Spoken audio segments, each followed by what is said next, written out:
அனைவருக்கும்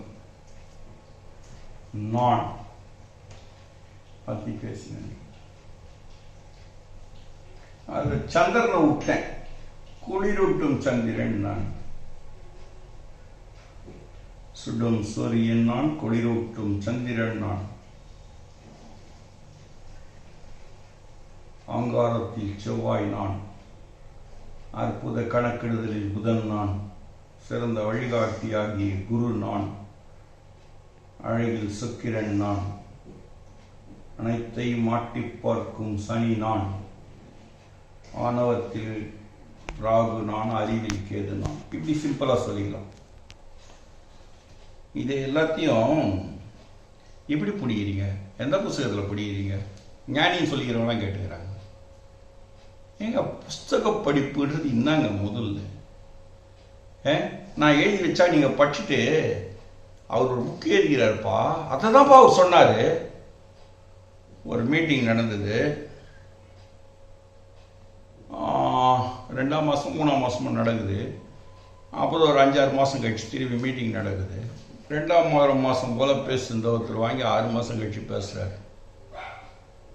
ரொம்ப பரபரப்பாக இருந்தார். பார்த்தேன். சீன சொல்லுங்க சாமி, நான் என்ன பேசுகிறேன்னு நினைக்கிறேன்? நான் பேசினேன்னு இப்போ அதை தான் 6 மாதத்துக்கு முன்னாடி நீ பேசின. எப்படி நீ பேசி அந்த சப்ஜெக்ட் இப்போ பேசுன்னு சொன்னாக்கா அவருக்கு கௌரவ குறைச்சல். 6 மாதத்துக்கு முன்னாடி நீ பேசினிய, அதை தான் இப்போ பேசின அப்படின்னாரு. ஓ, இவர் மிக புத்திசாலி போல இருக்கு அப்படின்னு சிந்தனை வந்தது. சரி, அவங்களுடைய இயல்பு. சிவசூத்திரத்தில் ஆசன முறைகள் அப்படின்ற இடத்துல ஆனந்த கீர்த்தி அப்படின்னு ஒரு ஆசன முறைகள். ஆனந்தம் என்றால் எல்லாருக்கும் தெரியும், சந்தோஷத்தை கடந்த ஒரு நிலை. கீர்த்தி என்பது புகழை குறிப்பது. இந்த புகழுக்கு சந்தோஷம் கடந்த ஒரு நிலை ஆனந்தம். ஆனந்தத்தில் புகழ் அப்படின்ற இடத்த பிடிக்கிறது ஒரு ஆசனம். இந்த ஆசனம் எப்படி இருக்குன்னு பார்த்தீங்கன்னா, இது சோஃபா அந்த மாதிரி போகிற இடத்துல இருக்கிறது சேஃப்டி. இப்படி வச்சுட்டு இந்த காலை கொஞ்சம் அப்படி வச்சுட்டு இந்த கைகளை நல்லா போட்டு கழுத்தை ஜஸ்ட் அப்படி தொங்க விட்டு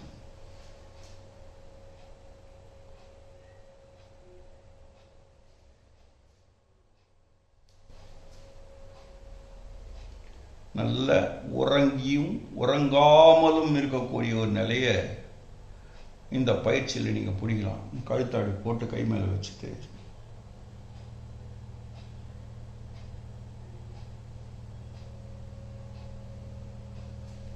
இந்த ஆசன முறைக்கு ஆனந்த கீர்த்தி அப்படின்னு பேர். இதை சோஃபால தான் பண்ணணுமா? சேஃப்டி. பழக்கம் இல்லாதவங்க தனியாக உட்காந்து கீழே சாஞ்சிருவீங்க. வெறும் சிவத்தில் சப்போர்ட் கிடைக்காது.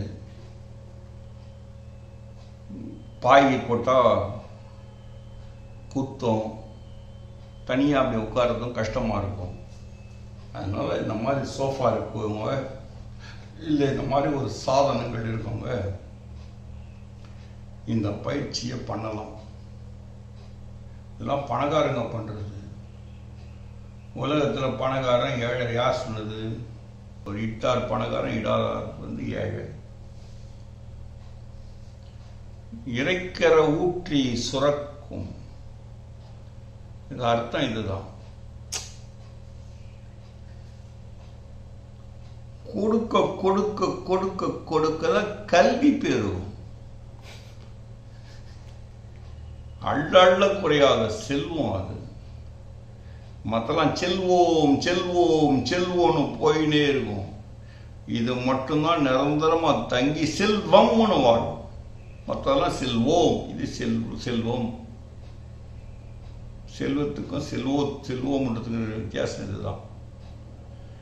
இந்த கல்வி 1வது படிக்கிறான் குழந்தை, அப்படியே +2 தாண்டுறோம், ஒரு டிகிரி வரான், மாஸ்டர் டிகிரி முடிக்கிறான், ஒரு விரிவுரையாளராக போகிறான், அதில் டாக்டரேட் பட்டம் வாங்குறான், திரும்பி 1ஆம் கிளாஸ்லேருந்து தான் பாடம் எடுத்துன்னு. நான் தான் பிஹெச்டி பண்ணிட்டேனே, இப்போ இருக்கிறது மட்டும் சொல்லணும் சொல்ல முடியல. உதாரணத்துக்கு கூட 1ஆம் வகுப்பில் படித்த அகர் முதல எழுத்தெல்லாம் ஆதி பகவான் முதற்றிய உலகு அப்படின்ற வாசகத்தை தான் முன்ன நிறுத்த முடியுது. உலகின் முதுமொழியாம் தாய்மொழி, தமிழ் மொழி அம்மா என்கிற வார்த்தையை பயன்படுத்துறதுக்கு அதுதான் மூலமா இருக்கு. நாம் PhD அம்மானு கூப்பிட்டது, ஆயான்னு வேற கூப்பிட்டு பாருங்க.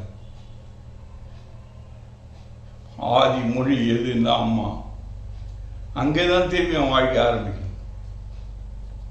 இவனுடைய ஆராய்ச்சியினுடைய கண்டுபிடிப்புகள் வேற மாதிரி இருக்கலாம், அது கூட அடுத்தவருடைய அறிவு தான். சொந்த அறிவில் நம்ம வாழல, சுயம்பாக இல்லை.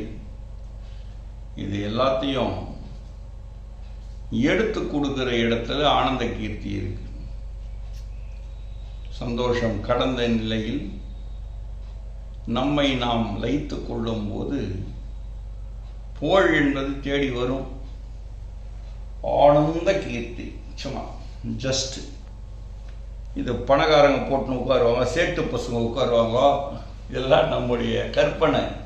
வீட்டில் நீங்களும் நான் உட்காருங்களேன், நேராக வேணாம் நினைக்கிறாங்களா சும்மா.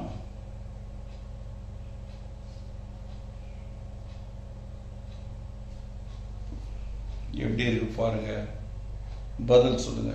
நன்றி, வணக்கம்.